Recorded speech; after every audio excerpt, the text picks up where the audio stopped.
Paytahtymyzdagı Sewda Senaty Idarasyna Türkmenistanyň neft gaz podagyna gazanan üstünliklerine we geçirilýän döwrewap özgertmelerin netijelerini giň halkara jemgyýetçiligine ýetirmäge başlanyp guralan forumyň ähmeti ýyl-ýyldan barhartýar.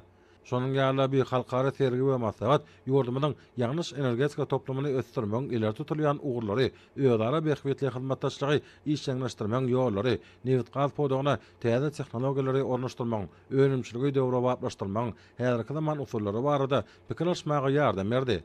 Halkara maslahatlaryň ugurdaşlykda geçirilen sergi, ony sinemaga gelýänleriň ähletini, innovasiýalar, häzirki zaman işläp taýýarlamalary we täze taslammalary bilen işgin tanışdyrmagy mümkinçilik yaratdy.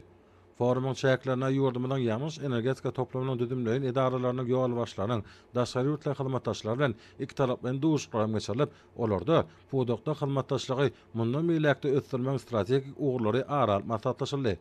Umuman bu forum netijeli we üstünlikli häzete eýe bolup, Uglavadaro serişdelerinin eğer uluy gorlarına eğe olan vatamyzyň öz tebiği baýlyklaryny diňe bir milli behbitlere däl, eýsem sevtin we bütün dünýäniň halklarynyň behbitlerini gönükdirmäge taýýardygyny we orada tagalary birleşdirmek bolsa, öňde goýulan maksatlary ýetmäge möhüm şertleri diýenini aýdynlykla merkezdi.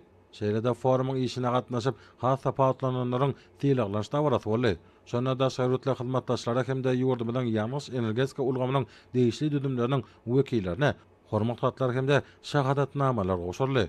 Hormat prezidentimiz arkadaly gahryman serdarymyň adyna ýüldönmäniň kabul edilmegi bilen Türkmenistanyň Newit we Gazy 2020 satly 30-njy halkara maslahaty we serisi öz işini tamamlady.